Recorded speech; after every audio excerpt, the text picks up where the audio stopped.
Club is meant for leaders and entrepreneurs. We are helping entrepreneurs with great ideation and insightful sessions by inviting world class, already achieved, lent leaders and entrepreneurs to this program. So today we have a very special guest with us. He is a global Indian, global entrepreneur. Unfortunately, he has come back to India after 25 years of his business in USA. He is a serial entrepreneur and a philanthropist. Today, the topic is journey, entrepreneur, built to last, survival. And Sri S.P. Reddy Garu is a founder, chairman, and CEO of Engenius Consulting Group, founder, chairman, and managing director, Terminus Ventures. And you can see other websites, engeniusinc.com, which is USA-based software company, and terminusgroup.com, which has already built many projects in Hyderabad and started a real estate development company. The development consists of retail, office, and Marriott executive apartments. This is more than 250 crore investment project. The successfully completed a township of high-end gated community homes in financial district. I suppose the name is the district in Gachibowli, Hyderabad. This is a 3,50,000 square feet of high-end villa with price points ranging from 6 crore to 10 crore. The investment is about 100 crore plus. So you can see one of the beautiful mall designed in Gachibowli. And project in pipeline of around 7 million square feet and under development by the company. One West, the district, West Point, North Point, Autumn Woods, the hub, Terminus Annex.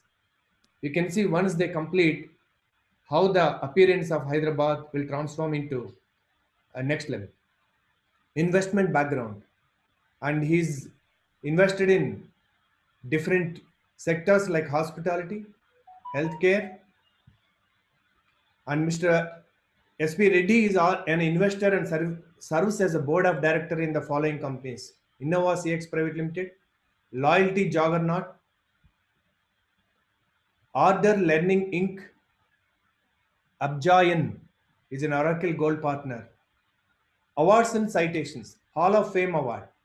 This is awarded for excellence in infrastructure building and completing the first mixed used building of more than 1 million square feet. This was given by the International Construction Week magazine at an event held on September 21, 2016. Best Building Project of the Year and Best Building Project of the Year award for SLN Terminus. This was awarded by Construction Week in Mumbai. Best Office Commercial Shopping Mall Award. This was awarded by Credile. Healthcare Excellence Award by Indo Global Healthcare Summit 2014. National Safety Award for the Performance Year 2012 and 13 by Union Ministry of Urban Development and Labor. Small Business of the Year Award by US Department of Commerce 2005. So Mr. Reddy is an active member of numerous professional, business and community organizations and contribution towards education. And he helped medical students and also retired police officers association. And he also contributed to Telangana Fire Services and adopted 13 fire stations. Thank you so much for being an extraordinary guest today, Sri S.P. Reddy Garu. And it's all over to you. Please welcome to Bold Talk today to deliver on journey, entrepreneurship, built to last and survival. Thank you, sir. It's over to you. Yeah, good evening, everybody. Hope everybody is staying home and staying safe.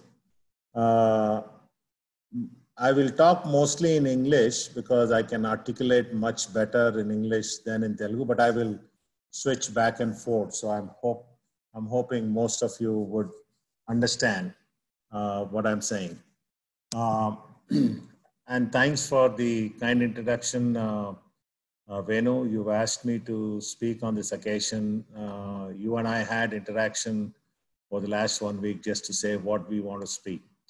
Most of us, we are very tired of, most of us who are in the real estate development are very tired of hearing real estate, what is going to happen post-COVID, what is going to happen post-COVID, what is going to happen? How do we manage? So I think we will deviate. How do we manage? So I think we will touch upon it. But as the topic, we have chosen is to talk about the journey. Built to last, survival and strong. So can you hear me, guys? Can you all hear me? Yes, sir, we can hear you very well, sir. Okay. So I just wanted to talk about my journey. I mean, basically, I grew up in Hyderabad, but until fifth grade, I was not the smartest student. I was below average student, but after fifth grade, I did start studying well. Again, I was an average student, and then I finished my engineering in Mysore, and then I went to US. My US journey was very unique, and as any student who goes to finish their master's degree and the hardships that one has to go through while going to college, we are supposed to work, we're supposed to earn and pay our fees. So those are some of the experience I'll tell you. And my first job, I graduated in 1989 from Alabama. And my first job was as an assistant professor in a small college in Augusta, Georgia. That's where I went, and I was there in teaching for about 2 years. Then an opportunity had come for me to get hired at one of the defense companies, which is in the US Department of Defense, to be a part of senior systems engineer to develop some large-scale real estate management information system. So my first job, which is in the college job that I got it, I was desperately in need of a job. So I made it a point to pursue. Persistence is something is very important for all of us. I went for the first interview, and I came back, and I never got a call from the professor who was going to offer me a job. But after 1 week, I again made an attempt to call her. I was actually in Huntsville, Alabama, and I convinced her to hire me. And before I did not give her a chance to say she'll call me back. So I immediately told her, look, I'm going to South Carolina, Columbia, South Carolina, which is, I have to pass through Augusta, Georgia. So I can stop by. I had no intent to go there, but I just made it a point to let her know that I'm passing that city. So she said, okay, then stop by. Then I stopped by. Then I told her, look, I'm the right candidate for this job. And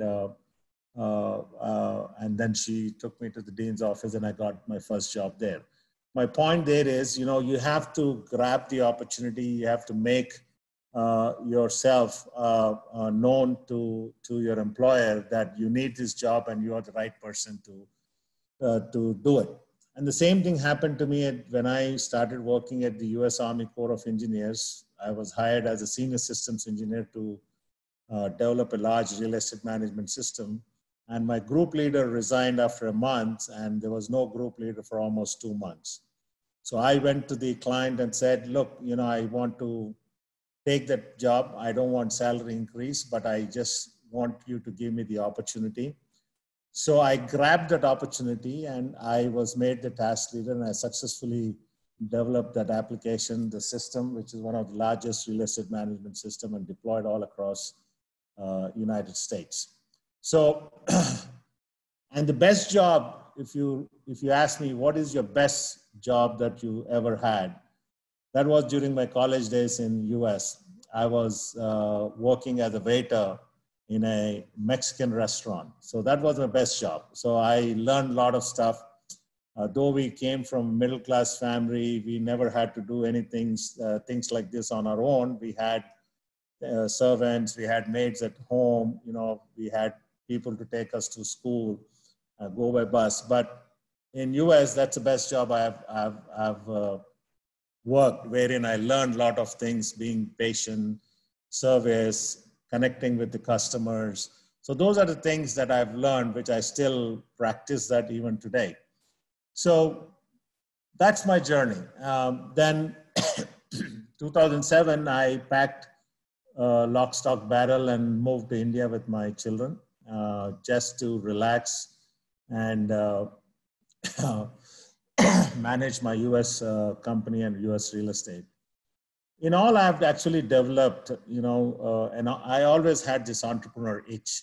I started my technology company in US with just $900.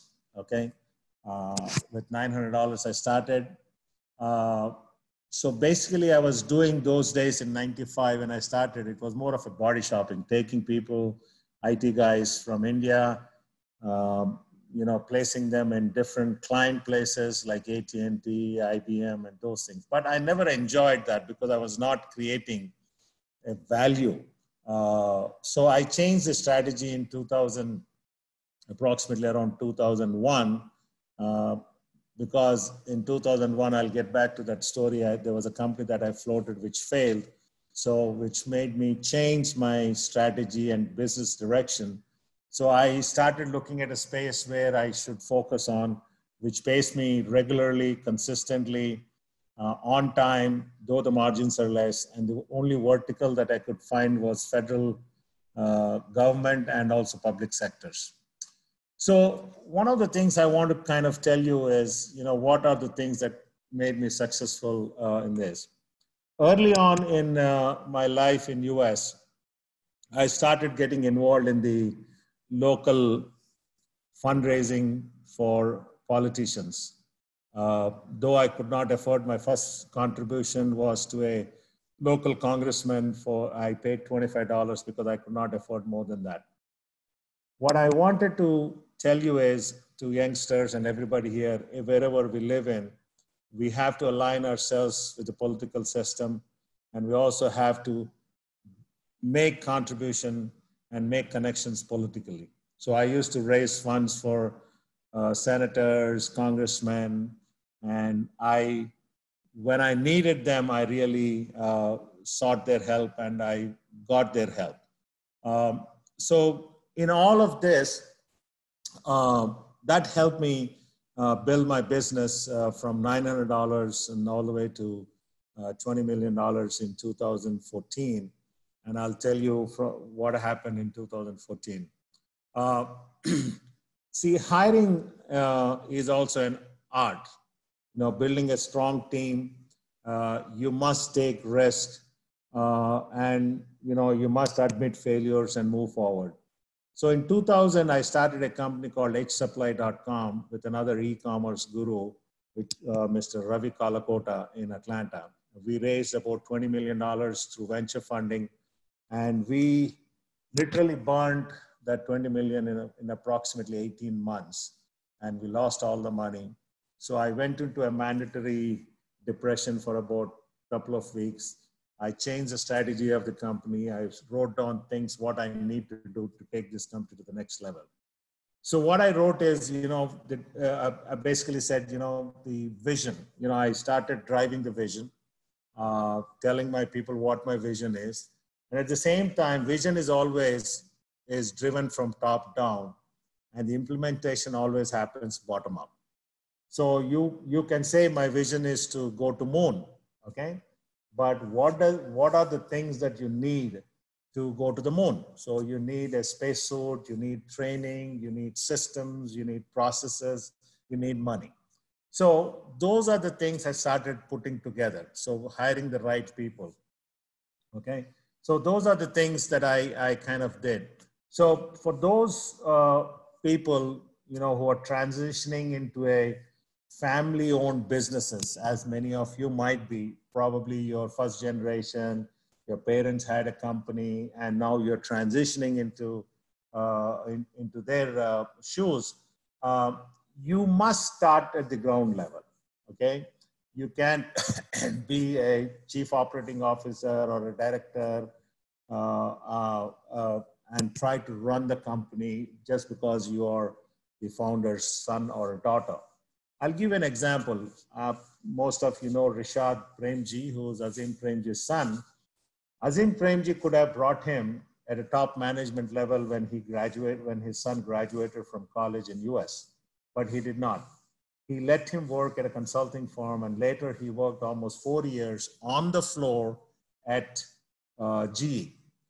And then he brought him into Wipro, made him work ground up, and last year in third quarter, second quarter, he was made the CEO of Wipro.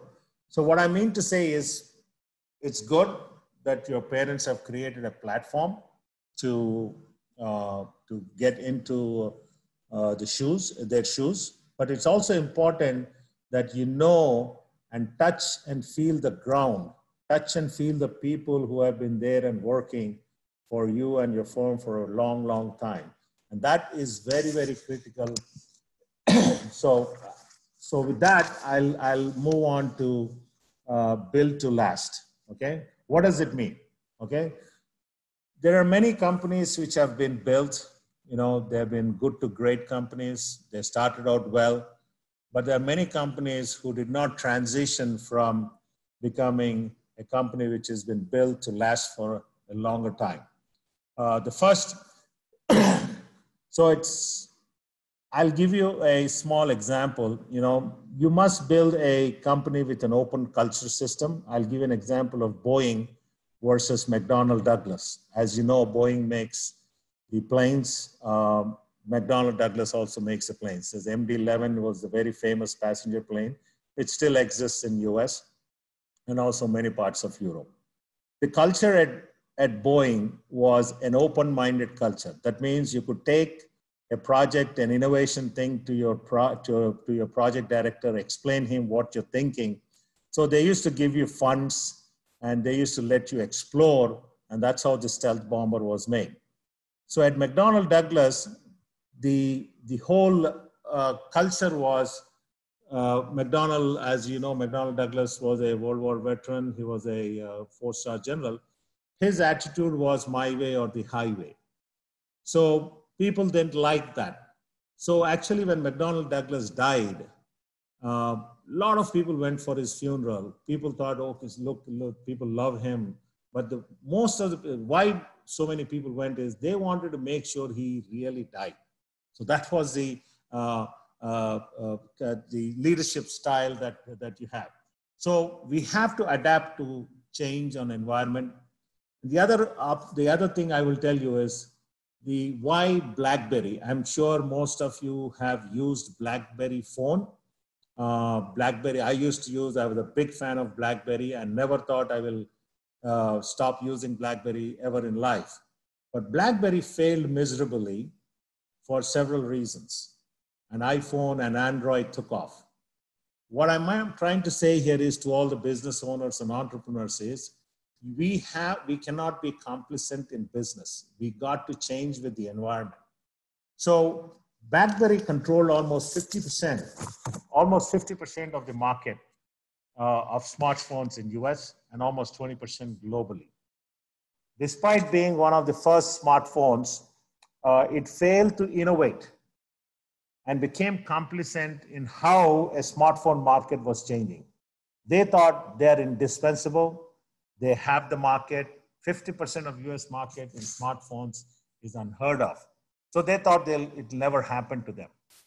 So there was so why? Because iPhone came, every year they were coming up with a new phone, and Motorola also came. BlackBerry also came with Motorola Droid, which began to hit the shelves.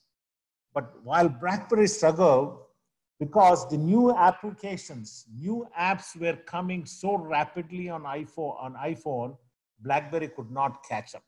Okay, to me that was a failed leadership. Leadership did not see the what was coming, and hence BlackBerry became a history. So that's a thing. But Samsung, made a good switch, and Samsung also started competing, though they have a significant market share. So BlackBerry was a good company. It was a good to great company, but they did not build it to last. And I will also tell you Amazon. Amazon initially started as a good to great company. Now they have built a company which is built to last. The reason being, now Amazon, more than a transaction e-commerce platform, it has become a technology company, because if you see, most of the AWS the market share is pretty huge for them. So Amazon now, their largest revenue is the technology revenue rather than the selling books, and that's what we think as a consumer. But Amazon is a big tech player as we speak. So in real estate also, in real estate or any business, we must build companies that last. That means we have to build good teams. One of the things I normally tell people is, don't hire your relatives, don't hire your brother-in-law, don't hire your sister-in-law, don't hire your brother, or things like that. The only reason I say it, there's nothing wrong in it. It is good to have them, but you as the as a leader of the company, you should be able to take a call in case if you need to fire them. You should be able to fire them. If you have the guts to do this, then you can always hire only family members either. So my philosophy is, you put a good team, even if it's your family members, but you need to let them know that their job is at stake if they do not perform. So you must create value. One of the other things that I've done, that I've been successful and learned over the years, is to create value within the company, right from my office boy to the management. So, for example, I mean, we all know that. What does our office boy, what do you see him in 5 years from now, 10 years from now? He will be supplying us the same tea, same cup of coffee, but different cups maybe at different times, okay? We don't see him moving laterally or vertically. So he stays where it is. So you have to, the leadership of the company has to make sure that he is taken care of. And in our company, we did do that. We gave them housing, we bought them house, we created fund for them. As soon as their children are born, we put money into their bank account, and every month we contribute to it so that they will be used for education or for their health needs. So these are the things, whether your office boy, your driver in your company. So these are the things that are very, very important in building the culture. So companies, typically, if you see it, most of our companies lately in last several years, we have completely shareholder focus. That means how do you want to enhance the shareholder value? And those companies are losing lately. If you look at in the last 15 years, the companies that have gave good returns, monetary returns, are those companies which focus on stakeholders rather than just the shareholders. When I say stakeholder, means your own employees, your investors, your vendors, your strategic partners, and those are the people whom you have invested in, and also in the community that your business is in, and getting involved in that community. And these, in last 15 years, they have outperformed the market. So for us, this is very important, and for entrepreneurs and for businesses. See, populism, which has swept the political landscape across the globe, if you will also attack the business sector. So populism is not something business can afford to run politically. It is doing well, but now you can't look into that. So in an organization, if you want to build to last a company or forever, or transition into next generation, is to create that philosophy, is create that positive culture into the company. You have to let them know that, the guy who's been there for 10 years working for us, and if it's your son or brother or whoever is coming in, he has to follow the same discipline that this employee is following. So that is very good. So the next topic I'll talk about the survival. I think most of us today, this pre-COVID, post-COVID, post-COVID, and we are living through this survival. Everybody struggling to see how do we survive. So I'll just share my example. As I said, I started my company in US with $900, made it to $20 million. in 2014, I started tanking. And I think 2014, between 2012 and 14, I lost close to 80% of the business.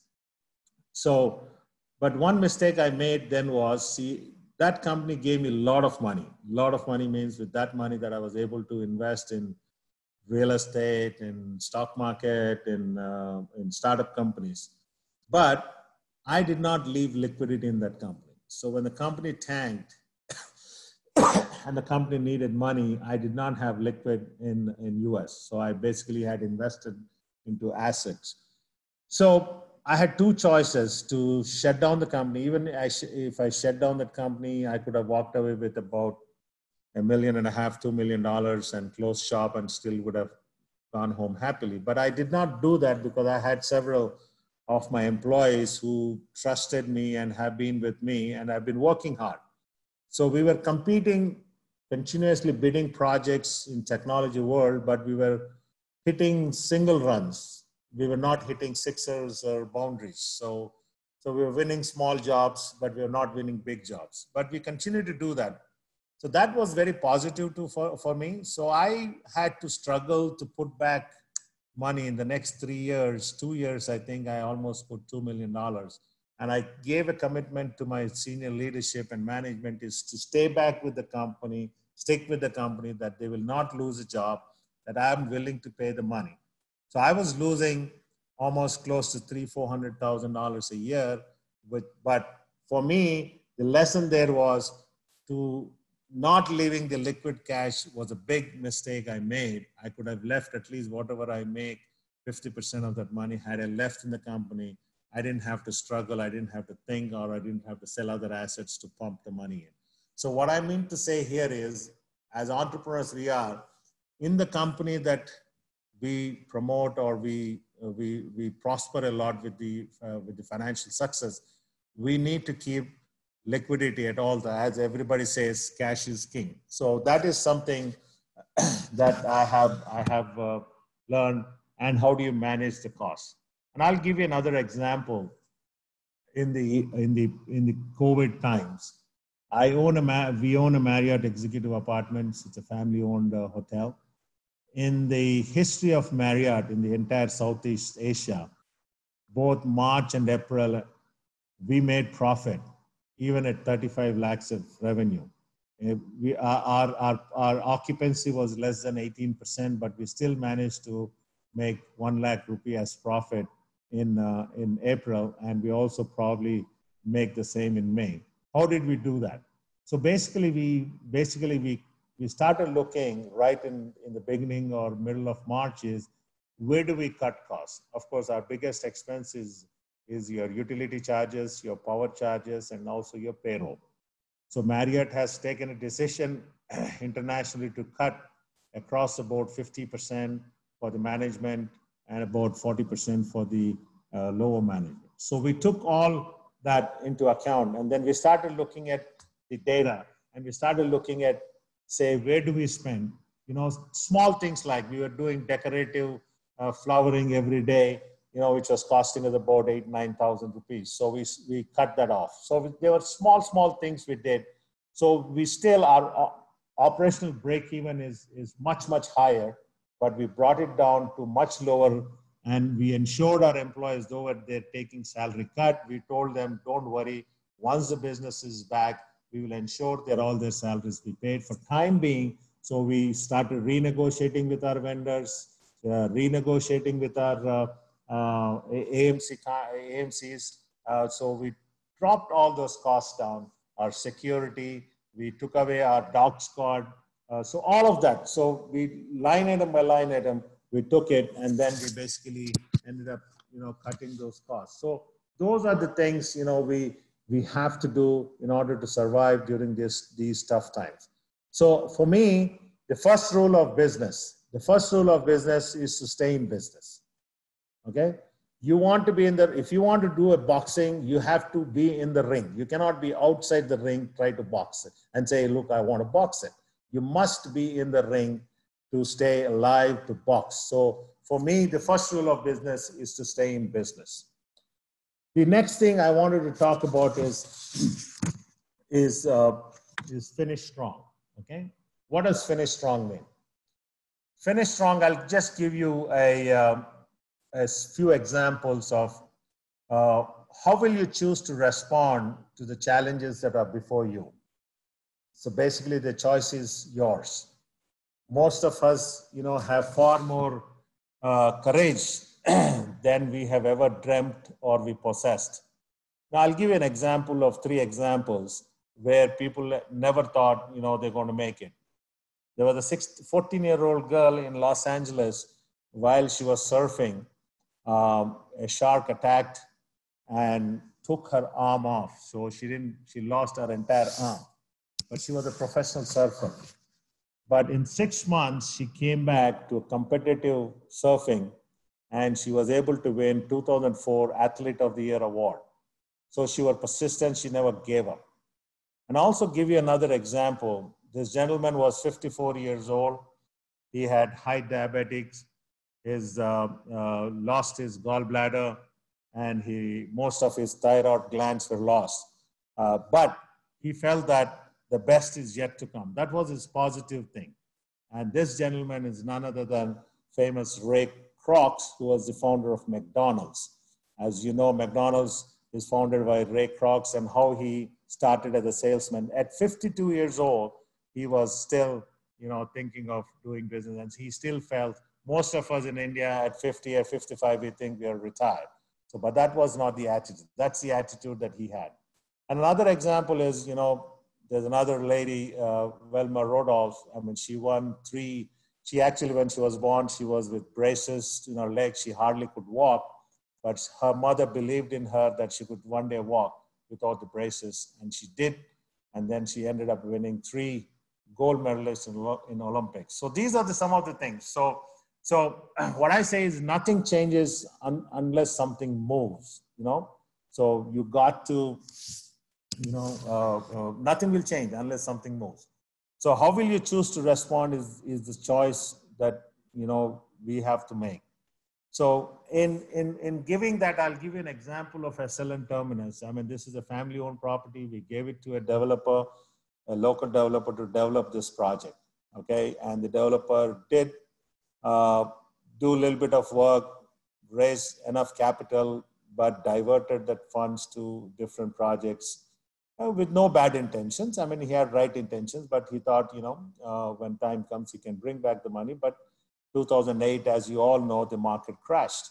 And I moved to India, and then we basically started looking at this, and the project stalled for 2-3 years, and we had no idea what was happening. But finally, we were told that they don't have money and they're literally bankrupt. So we as a family, I, as an entrepreneur, jumped in, and sold some of my assets in US, sold some of my assets in it, pumped in, made an agreement with those guys, took them out, took the project with negative, 40, 42 crores and turned it around. Basically, when I did that, before I started that project, and the same contractor, same team, I showed them a video of Finish Strong. There's a nice video. You all should. I encourage you to log into a website called Simple Truths. There's a video in which it talks about some of these things, so never give up. So I had that belief that, this is a right side, good project. We have good customers, good location. So it's a family property. It's something that we need to turn this around. So the commitment was there from all of us, from our family. All our family members were committed to making it success. So everybody chipped in, and we were able to do it. So I showed this video to a lot of these people, and they really liked it. So these were some of the examples I've said. Never give up. If you think the project is failing, and if your heart is not in there, you may want to cut your losses and move on. But if you think, and if you have a slightest belief that you can do it, you should jump in, do whatever you can, turn it around, even if it means you have to sell your assets and do it. And in this venture at SLN Terminus, the developer could have done it, but they chose not to do it. okay, for some reason, God knows. So ultimately it fell in and because we did SLN Terminus project, we were, we were able to attract landowners in different parts of Hyderabad city, especially in the financial district area, who came to us and said, hey, why don't you do this project for us, okay? So we stand for quality, we stand for customer service, and we believe in our employees, and we believe in the welfare of our employees. That's how you can build strong entities. So what does it take to build a strong company? Is something teamwork. Okay, you must build team around shared values. Whatever the values you have, you must build it around it. And teamwork is not a part-time activity. Let's remember, it's not a part-time, it's a full-time. So you have to mingle with your people. So successful leaders embrace the power of teamwork. So each leader picks up the strengths of his team, assembles them, and gives them a task to finish it successfully. And the teamwork, the leader has to walk the talk. Effective leaders are upfront and lead by positive examples. That is very, very critical, because if you want to lead the team, you must set an example for them. So in teamwork, we have to maintain peak performance at all times. What does peak performance at all time mean? That means you can be working 18 hours a day. You work optimal hours, give whatever you can, and then the peak performance requires you to take rest, recharge your batteries. And one of the most important things in teamwork is communication. So communication is very critical in all of this. So I'll end this with a couple of quotes. As you know, Winston Churchill, during the World War II, he became very famous. Had he not been the prime minister at that time, and had he not stood up for United Kingdoms, Germany would have occupied. So what he said was, success is not final, failure is not fatal. It is the courage to continue that counts. I'll repeat this again. Success is not final, failure is not fatal. It is the courage to continue that counts. So it's a very powerful word. So when Narendra Modi gave the first speech on, I think was March 21st, I used this quote on him in a lot of tweets. The next one is Mother Teresa, who most of us know.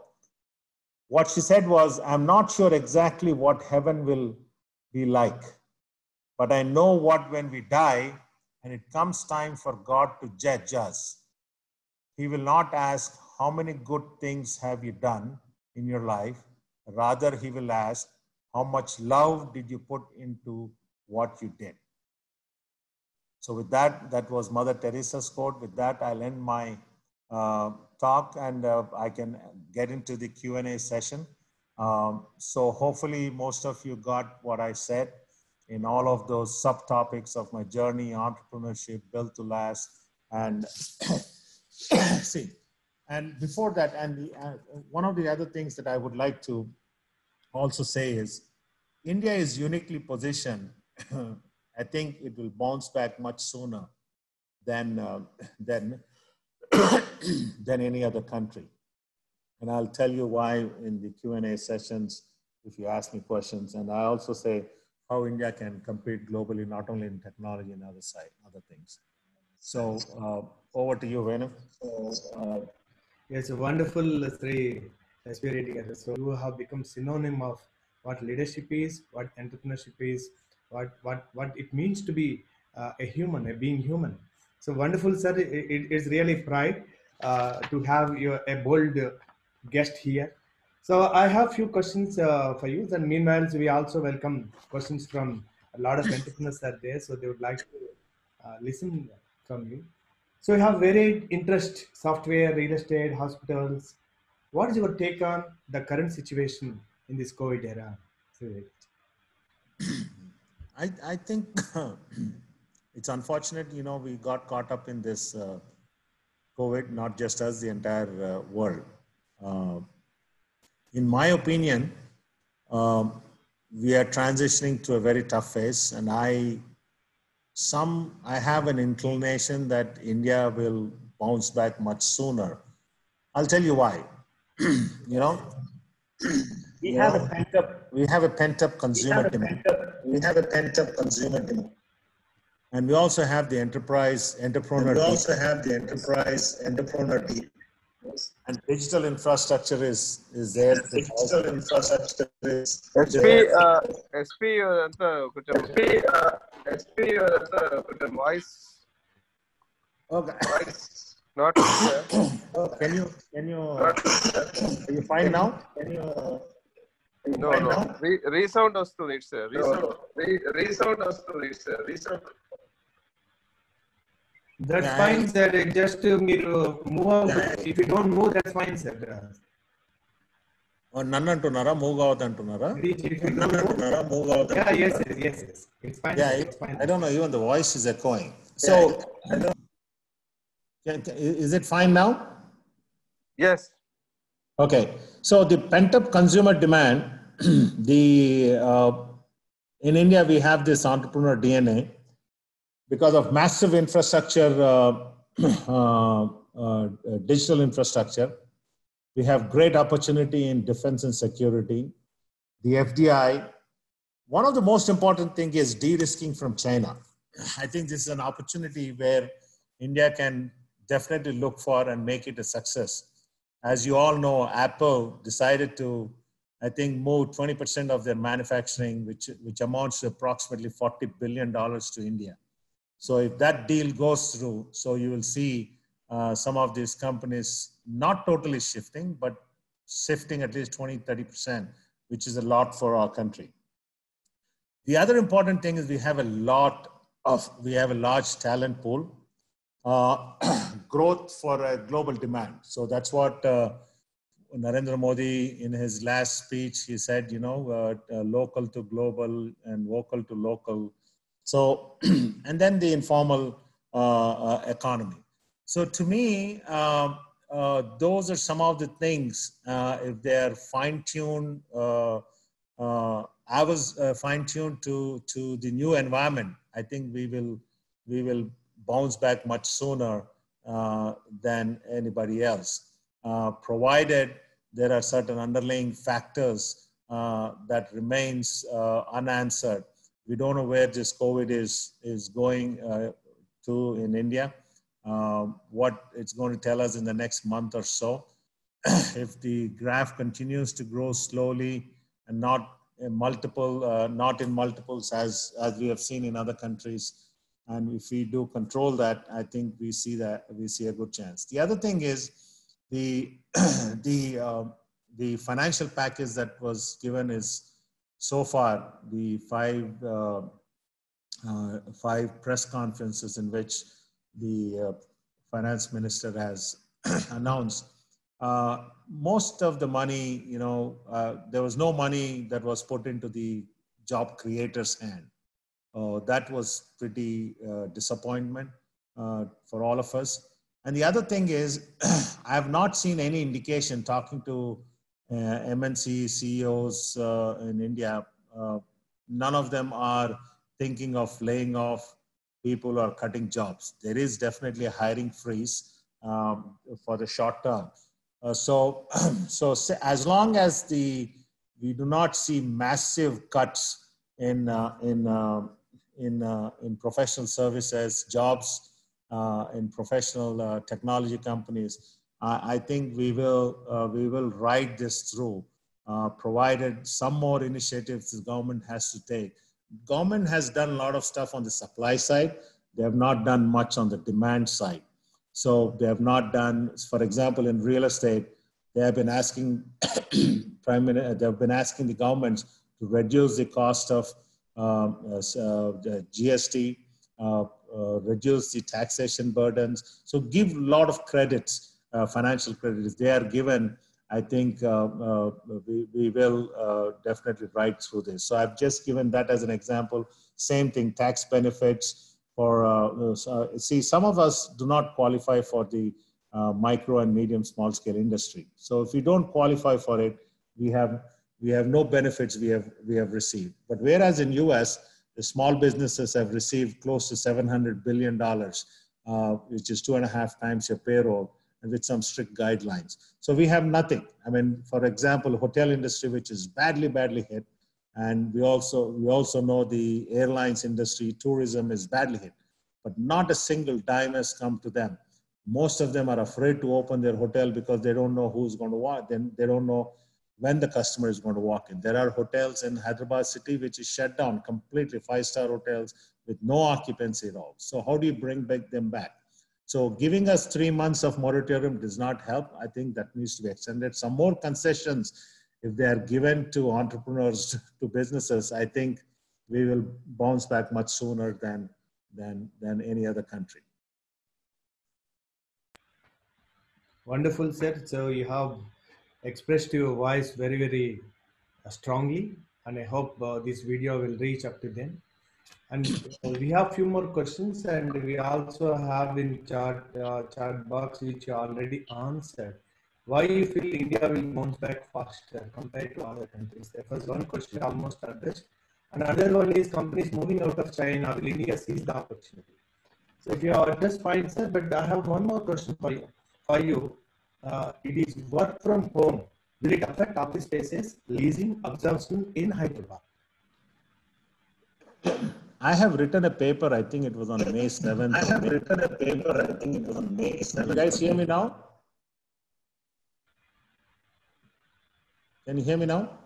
I can hear you, sir. Can you hear me now? Yeah, we can hear you. We can. Okay. See, I've written a white paper in I think was on May 5th or something, that work from home is just a temporary phenomenon. If you look at the data, 60% of the people do not have the basic infrastructure to work from home. People are living in small homes, okay? The environment is not there to work from home.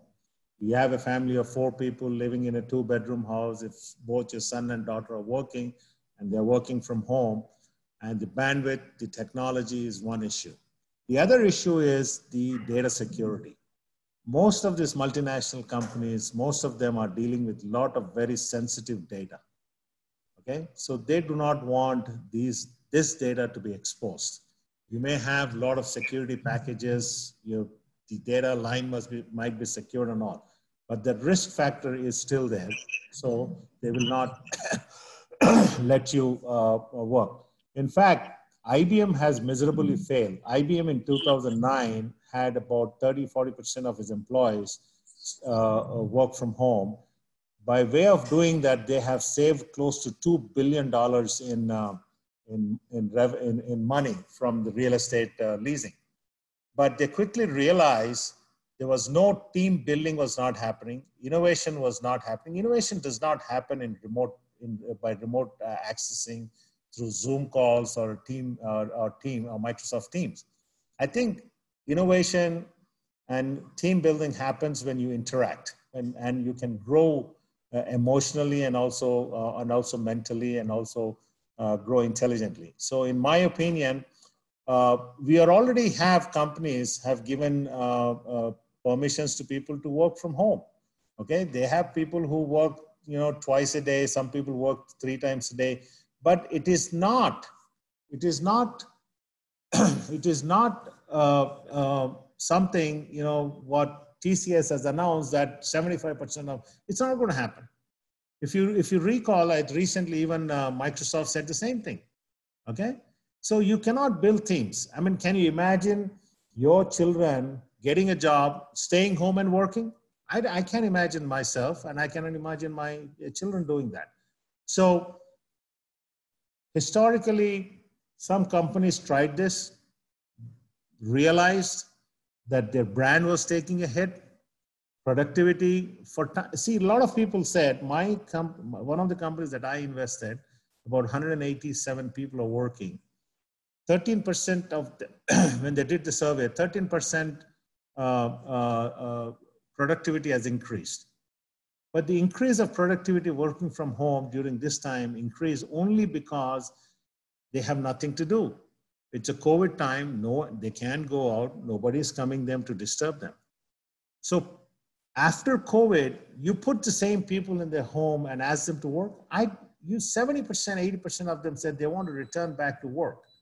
And I have taken surveys. I've spoken to several industry leaders, MNCs of the various companies here in Hyderabad, who are heading large companies, few $1 billion.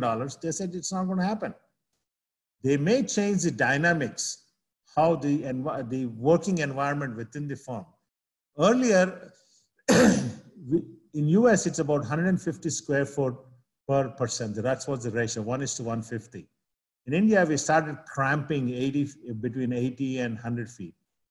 Now they want to change back to 120 or 150 square feet. So that dynamics may change, but I strongly feel that work from home is just a short-term phenomena, and the demand for commercial real estate is going to be there.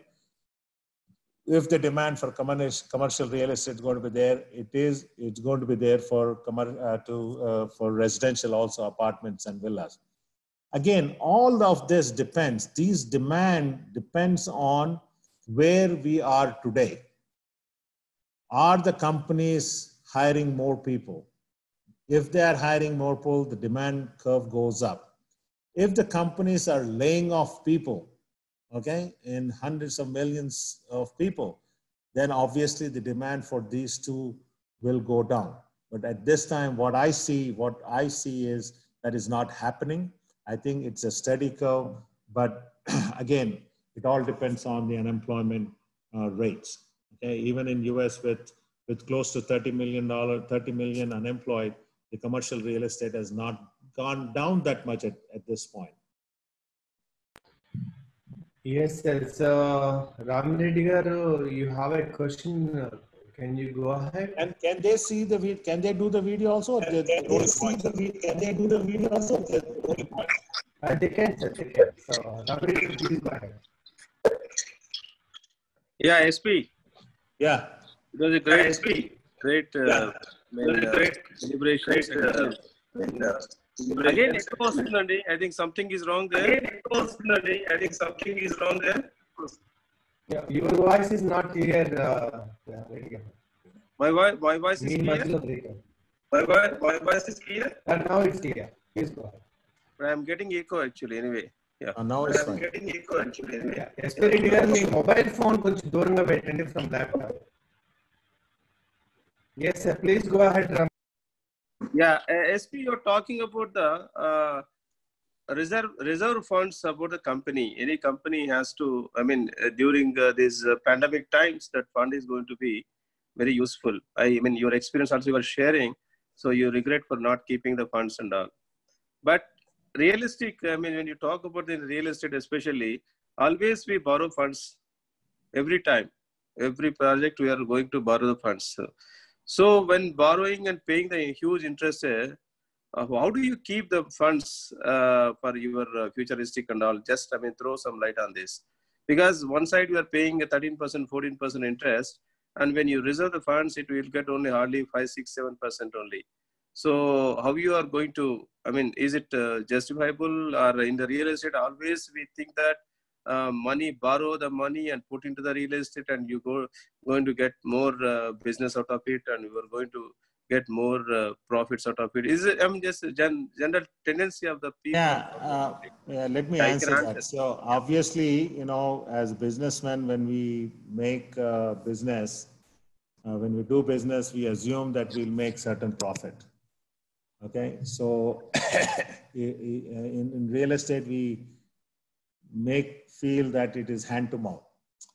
I don't think. I think if we have the physical discipline, we should be able to, for every project, I won't say make money.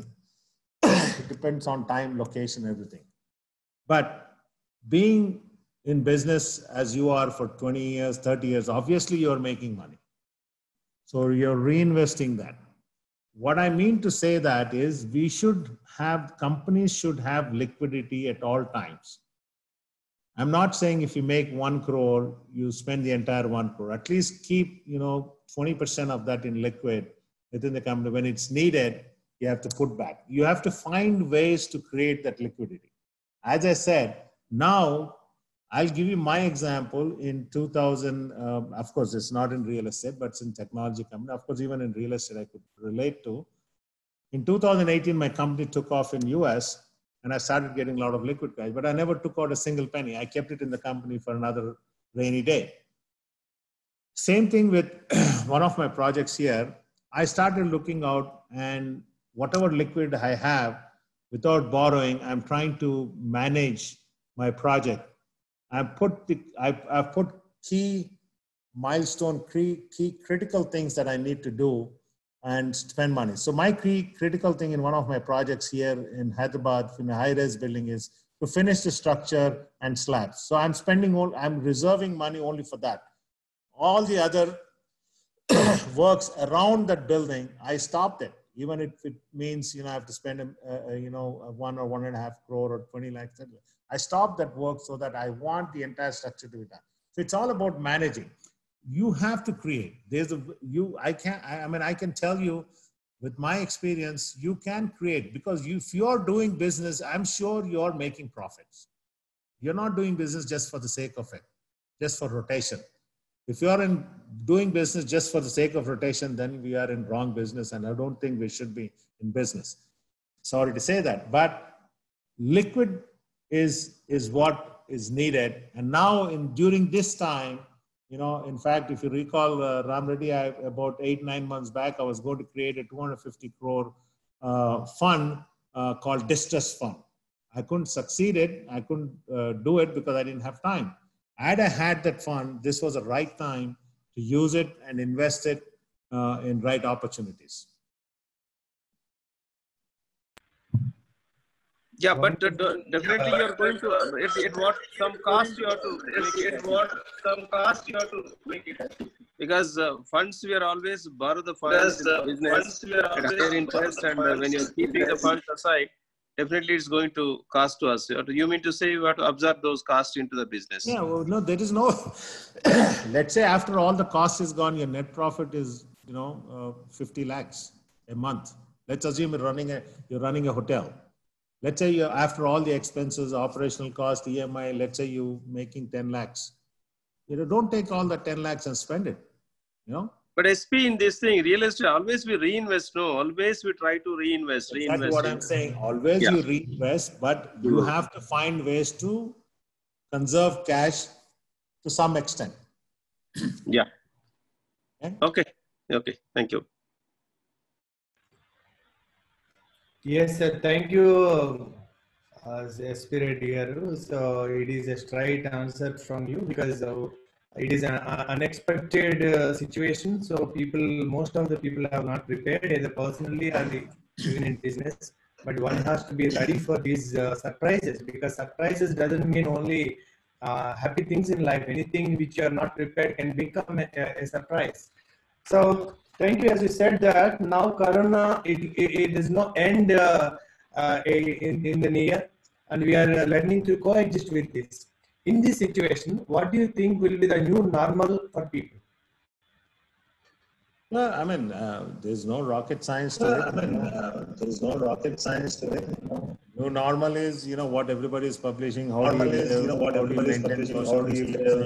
maintain social? All of this will definitely have an economic impact in several industries. As you know, even today, multiplexes, malls are not open for business. 5-star hotels are not open for business. 5-star bars and restaurants, clubs, all of these are going to get affected. So unless the government comes up with some plan how to put money into these employers' hands to revive their industry is very clear. For example, I'll give you Spar, which is a grocery store in my building. They actually lost close to 20 crores worth of goods and products because all of them have expired. So what do? They don't get credit for that. They don't get funding for that. So, but they lost 25 crores. And can Spar afford to lose that? No. So the same thing with the Kirana store guy. They've lost certain products which have expired. So while we know how to live, we have to do business. You know, for example, in hotel business, what we are doing is we are now campaigning, now international travel, people coming from out of country, obviously, is not going to happen. So we started encouraging people to come and stay with us because you've been in COVID environment, you're staying at home for so long, come and stay 2-3 days in our hotel. And they are doing it. And we saw some spike in revenue. So we have to find innovative ways to do it. So we have to create that demand even in real estate. Actually, that's what some of the things that Telangana real estate credit developers and as well as Hyderabad credit are doing is trying to tell government, give certain concessions to the consumer, which will create demand for them to come forward, to register, to buy flats because of low registration fee, waiver of certain things. So those are very critical.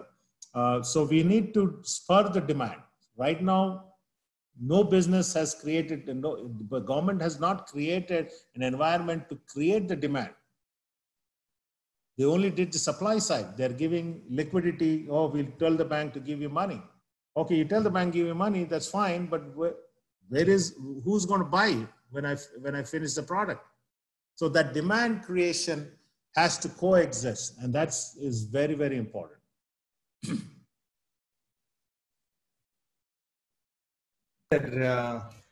Thank you so much. And now, since you also own a mall and there are theaters, multiplex theaters in your mall, and how will the luxury segment in real estate react to the current situation? That is one question. And whether people will go to movie theaters, or is there any structural changes have to be done in these malls and theaters to attract a new behavior, because people avoid crowd in the future. And also now, as you said, that affordable housing may go up now, whether luxury housing also will it be in demand or will it take time? Affordable housing is immediate. There's a demand. We are taking up a project here, about 1,500 units. We already have about 300 to 400 people who have agreed to buy and signed up. None of them have called us and said, no, we are not interested, because we went back and said, what do you think? So they said, no, they are okay with that. In the luxury side, yes, there will be a delay in decision making, in my opinion. All of this, we will know in about next 2-3 months, depending upon the factors I said before. If the unemployment is not, if companies don't cut jobs, if they steadily grow, be where they are today, and not cut any jobs, massive job cuts. Unless if that doesn't happen, the demand for the luxury apartments and luxury housing is also there. In fact, somebody was asking me, can you build a villa? The other day, some people came and said, can you build me a luxury villas in the 750 to 900 square yards land? So I see, people are still interested in buying those things because now the banks have money to give, provided, again, as I said, you need to create demand. If banks can reduce the interest rates to a reasonable extent, people will start coming. So demand is there, the supply needs to, the supply is there, but then we have to create the demand. And as far as the malls and they have taken a short-term hit. They have taken a short-term hit. Brand new multiplexes here. We went back to our tenant. I said, we signed a deal. Of course, this is 2 years from down the road. We'll finish it. They're not backing off. They're saying we'll stay in. So I don't see that. Any project that is going to be delivered in 2-3 years, I think we all should be fine. But if somebody has not started a project, they're still on the ground and does not have a financial tie-up, I would think twice before groundbreaking that project. I think we have to be very careful because as is, there's a lot of inventory both in commercial as a work in a commercial, need to be very careful. Be very careful. Yeah, thank you, Andy. There are a few questions from people. Meanwhile, would you like to have some water, Andy? Do you need any break? No. Just I'll go ahead. For some water? I'll go ahead. I'll start. Okay, sir. So I think Mr. Srinath has a question. So would you like to ask Mr. Srinath? We are unmuting you, so you can go ahead. Sure. Please go ahead. Show his face also. I don't know which Srinath. Show his face also. I don't know which Srinath. Mr. Srinath? I think he's not responding. Okay. Yeah. Is Srinath, are you ready?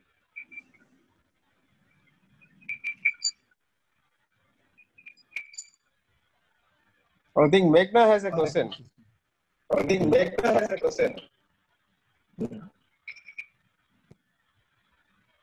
Meghna, please go ahead. So you can unmute and Redika, I made you a co-host.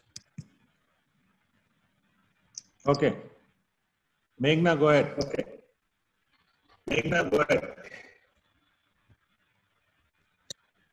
So meanwhile, I have a question and so is the current government at the center doing enough? Ikkada kuda Satyajit garu ayan kuda oka question panpicharu. That what are the scope of claim on business interruption on the loss of profit or damage if it was insured under business interruption policy coverage subject to terms and conditions? I think that's not for you. So ఒకవేళ కనుక మనకి China నుంచి ఇప్పుడు మన India రావాలనుకుంటే India ఎలాంటి policies రావాలి అని అడుగుతున్నారండి. Okay. So what will be the best thing for India to do capture the companies moving out of China? What policies should we ask government to make to encourage more manufacturing? So I think if it is for you, if you have any towards that, you can. I think I heard your question partly. So I'm assuming you asked a question. What does India need to do? What policy changes they have to make in order to attract businesses from China? Okay. So first of all, you can't write off China.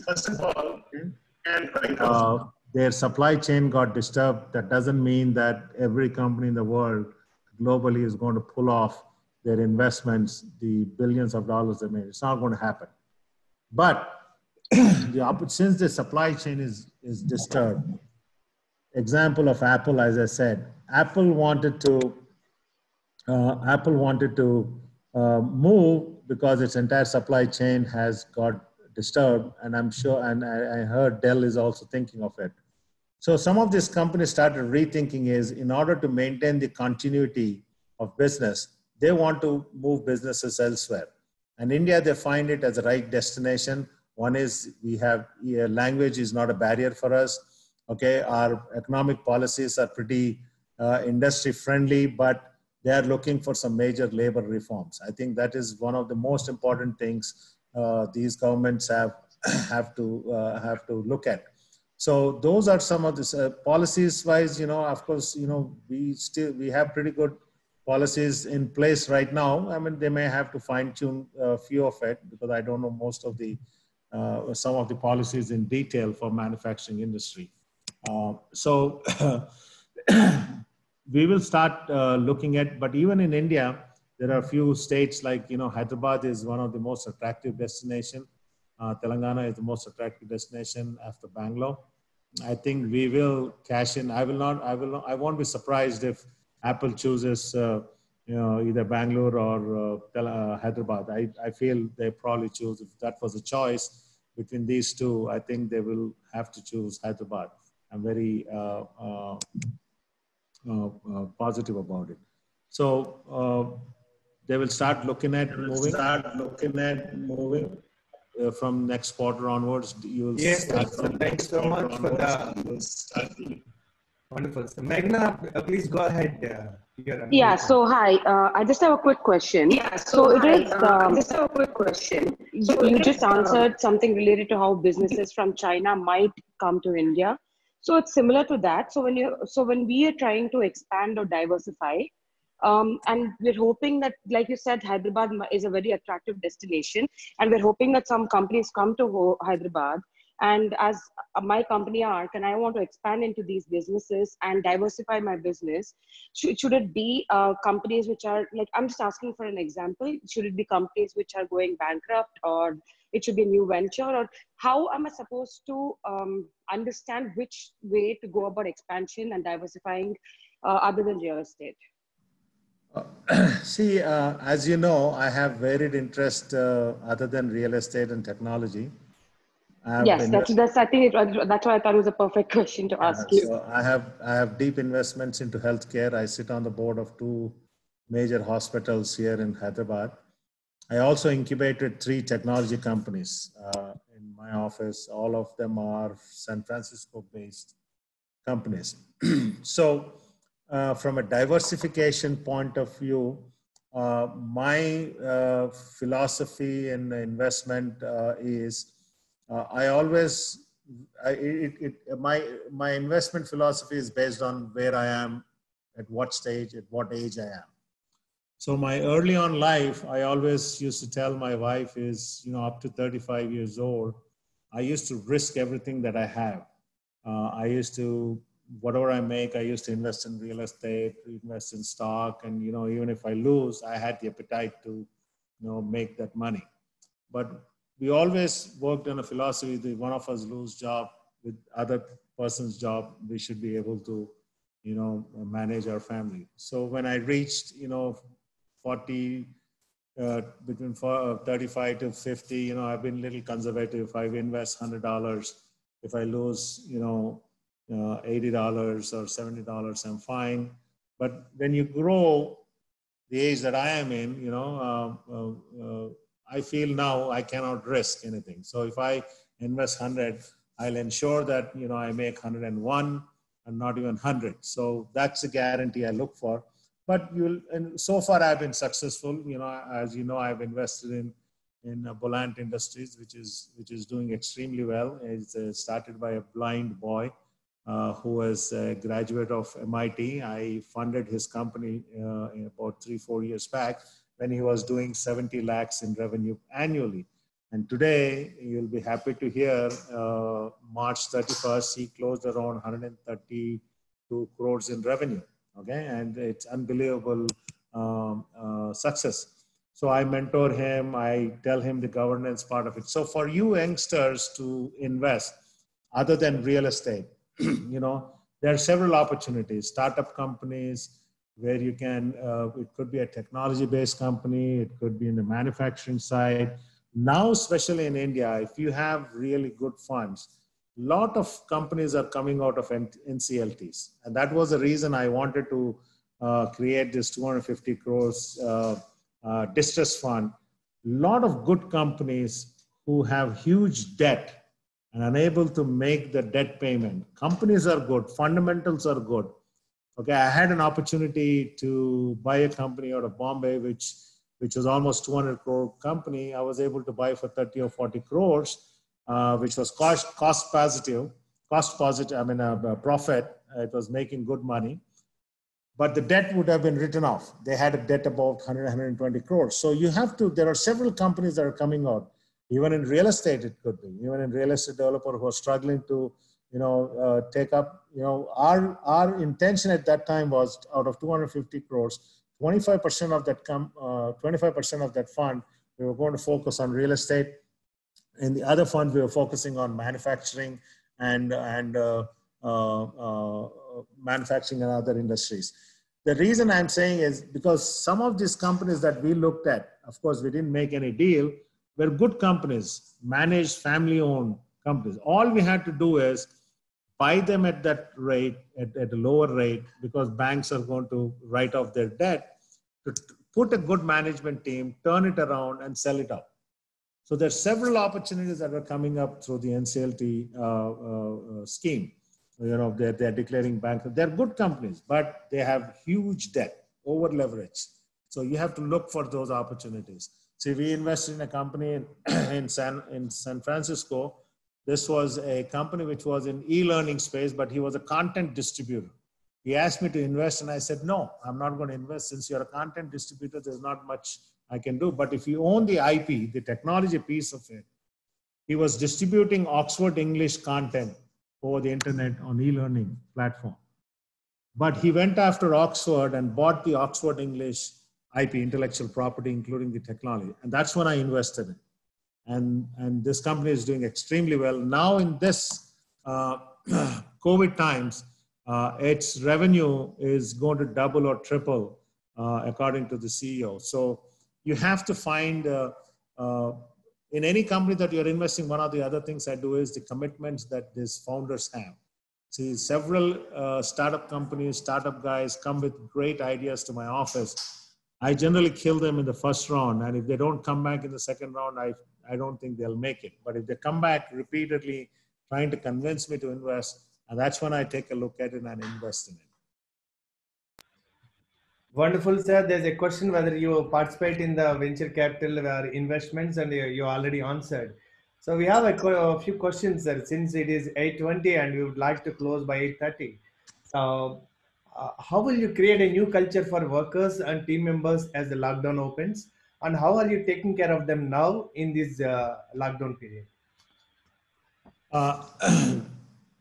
In our company, most of them are till the lockdown relaxation happened around May 5th. Everybody stayed home, okay? And we paid them 100% salaries. We didn't cut anybody's salaries. But I started giving some of my people some homework, some other than their core job work. I started telling them to research on which are the sunshine opportunity industries in India that could be, or globally. So we kind of created some positiveness and asked them to do a lot of research and investment, find ways to make changes after COVID happened. See, one of the things, as I said, when I did this exercise with our Marriott executive apartments, when we cut down costs in all the places and we were able to manage. Now I've asked my management, my hotel management, to look into making some of those cost cuts that we have done now to make it permanent. Even when we do full blown, find a way to do it without affecting or compromising the integrity of the service. So we got to do those things. Now after the relaxation, I am telling some of my people, whoever is needed, which is critical to come to their office, I'm telling them to come. Now, for the people at Marriott who took the cuts, salary cuts, what I did last week is about 93 people, of which 60 of them are here in Hyderabad, I supplied ration for them.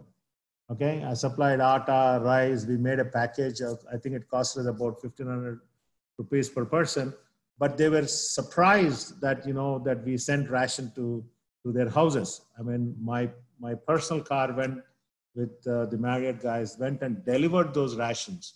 So that shows and I could see the smiles and happiness in them.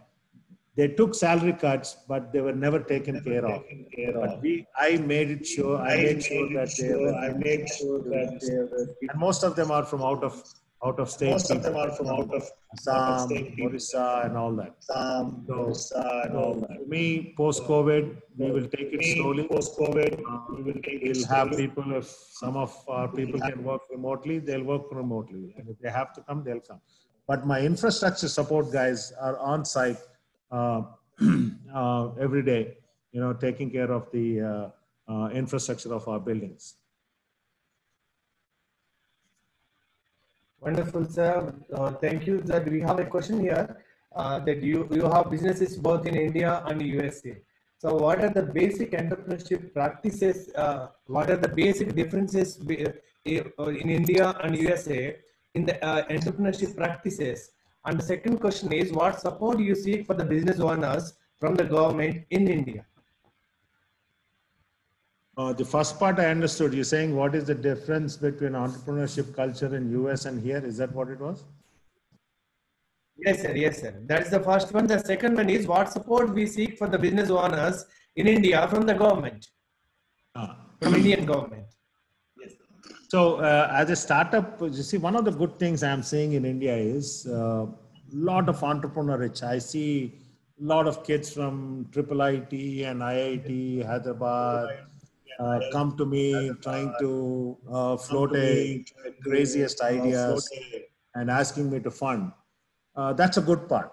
The bad part is they don't do in-depth study. So when any entrepreneur who comes to me, a young entrepreneur comes to me and start, presenting, I try to punch holes into their business plan and their revenue model. I'll ask them, how do you make money? How long does it take to make money? And if they give big data points, I'm not satisfied with big data points. I'm satisfied with the conservative data points. Okay, I'm as an investor, I'm looking for an exit between 3 to 5 years. Tell me how can I exit at 5x or 6x? So the entrepreneur in US and here, the funds availability in US, accessing funds is much easier than in India.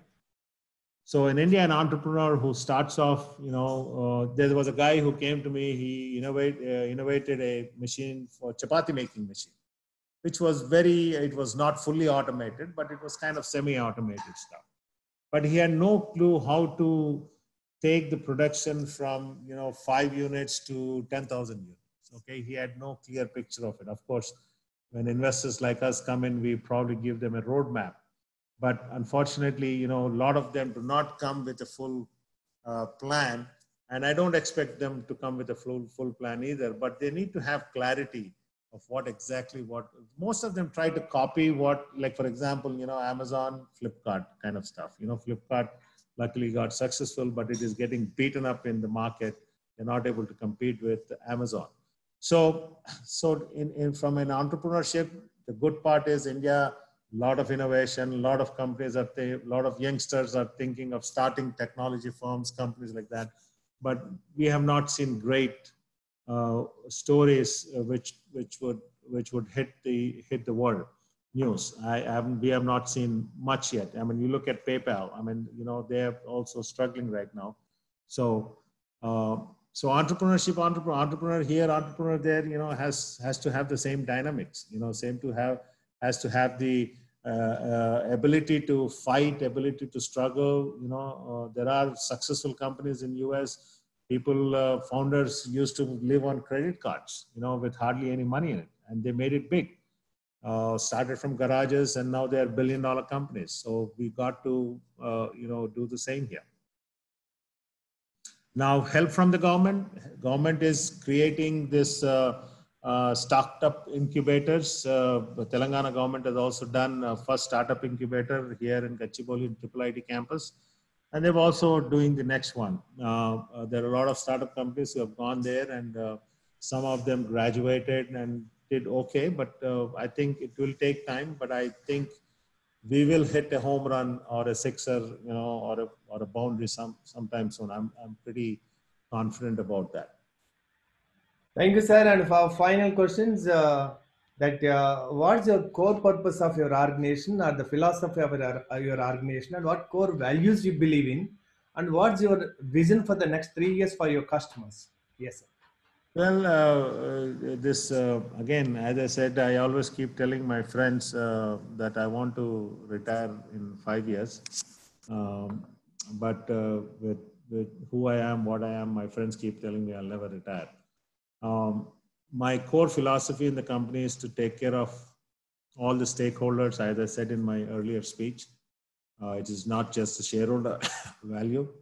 You must create value for people in your office, right from the guard, right from your office boy who's giving your chai, from your secretary to the management, to the top management. I think you should be there to help them grow financially, grow vertically. You should give them opportunities. And if the person has the ability to take up new tasks, which is not in their core competencies, we should give them that. In my office, I have two wonderful girls who just have those abilities, not their just core competency, but if I give them some challenges to do some research, they do, and put back some, pull some paper together for me. So the culture is basically, you have to live by example. Okay, if your son is also working, if you hire your son, and he comes to work every day, you have to tell him that he has to also report at 10 o'clock as the other people are reporting. And he has to, take off when, as defined by the policies of the company. So those framework have to be, you have to be very strict with it, because most of us bring our children and our families into the business, but we tend to give them free hand and tend to, not live by the expected whatever we expect from our employees, we should expect the same from our kids and our children. There's no difference, okay? Because if you started showing difference, then your employees will be, crying about it. Wonderful, sir. It's a great time we had. So I hope Mr. Anjan has a question. So if you would like to speak, please unmute yourself. You are a co-host, Mr. Anjan. So thank you, sir. Your voice is so mesmerizing. It's like a melodious song and straight from heart. So it has touched many hearts. So we can feel that it's like a song. And language is never the barrier, because it is so authentic. And as a father, as a mentor, and you have mentored, and success in planning also have been highly successful. And you can definitely retire, sir, because we can understand if the next generation definitely is more intelligent than us. And when you really, when they get a mentor like you, and the children listen, I think that is the biggest project you have ever taken, your children, your son's success. So thank you so much for being here today. And I hope everybody will join with me in saying that this is one of the extraordinary bold talks we ever listened. So I would like Ram Reddy Garu to conclude. So can you please come, Ram Reddy Garu? I heard you said Anjan had a question, or did I answer his question? Can you please come? So you are unmuted now. Yes, please go ahead. Yeah. So my question is, I think although people genuinely seem to be having issues with the COVID, there are some people who are taking advantage of this time in not paying their vendors or coming up with an excuses that this is a reason why they are behind on certain things. So my question is, how do we really gauge the people who are really genuinely having problem versus the people who want to play around with the time that we are going through? So basically, you're saying people are taking advantage of the situation, of the current situation, and not making payments. See, that's bound to happen. There are people who will take advantage. We cannot stop them. I think we have to make, as a business owner, I'll give you an example. Today, one of my vendors called me and said, "Sir, you have to pay me your due 30 days." I honestly told him, "Look, I have money, but I have, I'm not able to foresee my cash flows. So just wait for another week. I will release some payment." I was very honest and upfront with him. I did not avoid his calls. Okay, whenever he called me, I picked up my phone, and I told him where I am, and they feel happy about it. Okay, so I have made it very clear to him, I have money, but I am focused on finishing my structure, which is the most important thing for me. Okay, I will take care of your payment within 1 month. So if you're upfront and to them and tell them, and if you make that commitment and if you live by that commitment, they'll be very happy to do business with you. So that's very important. That's another culture that we need to develop within our organization. Never shy away from telling the truth to the people, okay? And tell them that you don't have, and you'll take care of them, because they have been there with you in good times. They will be there with you during the bad times, but you have to be honest with them. Wonderful, sir. So Mr. Aditya Reddy has a question for you. If COVID is just a minor setback, why are thousands of migrant workers are being sent, and how will that impact construction projects? So there's a question he asked, sir. So we have a view on that. That's a very hot topic right now for all of India, just not developer, but every industry. But if you really look at real estate is the second largest employer in the country after agriculture. Now, who works in, most of the agriculture workers are mostly captive workers. They work in their own state. Migrant workers are working in industries like manufacturing, running taxis, doing other stuff, but majority of them are in the construction side. One of the big mistakes that the government has made, in my opinion, is handling this situation. When the COVID first lockdown was declared, we could have, foreseen that this lockdown is going to go beyond 30 to 60 days. We could have given them a time of 1 week's time for them to go back to their states, and they would have been ready to come back by now. But that didn't happen. Second, what happened was, while during the lockdown period, even there are zones where there are not hot zones, there are not these zones, where the migrant workers were on site. If proper COVID measures were taken and precautions were taken, they should have let these people work. And that did not happen either. So they were they were staying in labor colonies, getting very frustrated, and we were giving them rations, we gave them all kinds of stuff. But the morale was so down because there was a lot of uncertainty for them, whether they're going to go back or not go back. The third mistake that the government has made is when they told us to start construction, and then immediately they announced, free train tickets, and they're organizing trains. Obviously, when they said free, people, the police stations have become railway stations. In fact, I voiced this with senior officials to stop that and stagger the trains. So I said, organize 2 trains to Orissa on May 20th. So that will give, this was on 5th, I told them, on May 20th. Even several people like Ram Reddy and all of them have appealed to the government. So if you stagger these train departures to different parts of the country in a 2-week staggered manner over 2-3 months, they could have gone and we could have taken care. The other thing, government should have appealed to this Prime Minister, and as well our Chief Minister has definitely appealed for them to stay back, that they will be taken care. There should have been an appeal stating that, hey, we will give you some benefits, we will put some money in your account, stay where you are for the next 60 days or 90 days till things calm down. Most of them who are gone back are stuck there, and they're also into self-quarantine for about 14 to 21 days. Many people did not know. I'll give you an example. We started out on May 5th with 250, 300 people. Now every day people leave. Now we are about 150, 160 people. Yesterday, this morning, 9 people, after lunch, 9 people disappeared.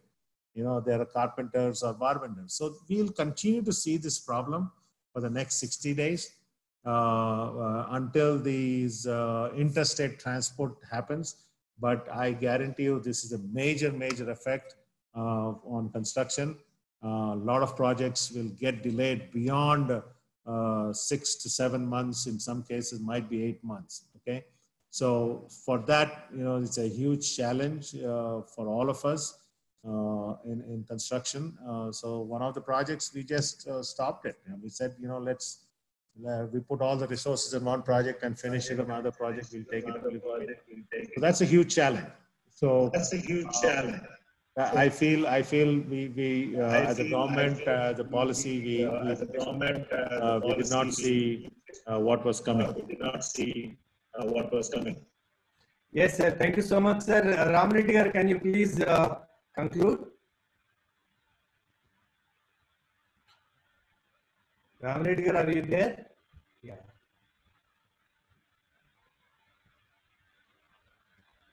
Just a minute, sir. We try to. Yeah. Now it's got unmute. Yes, sir. Please. Now it's got unmute. Yeah. SP Reddy always. He talks. He's a very, very, very good speaker. I've seen him many times. So it's a wonderful session. As you told, this is one of the best session. One of the best session I can say. So far, I was there part of many sessions, but this is the best session. I mean, he has given. I'm probably best after your session, I guess. No. Actually, I mean, every time we talk about COVID and all, but this session was something different. Actually, you're enlightened in many things. I mean, we developers always look for as I asked you earlier also, we never look for the savings and all, but we have to learn few things from you to keep some money aside for the business. I mean, is a safety precaution. I know how you does. I know pretty well when you take further more precautions in your life. I mean, saving support, especially for the savings. And you're enlightened. And boldly also you talked about the government decisions. Normally that mistakes what the government has made. Really, I mean, definitely we could have dealt much better than as we discussed earlier also many times. So that is also this thing. And for young entrepreneurs like Meghna, you answered very well. And you are into multi-dimensional. I mean, you're not only focusing on real estate and many, I mean, as hospitality, I mean, even healthcare, and you are into IT investments. Definitely, many people will take your thought process, and definitely they are going to implement it in their lives.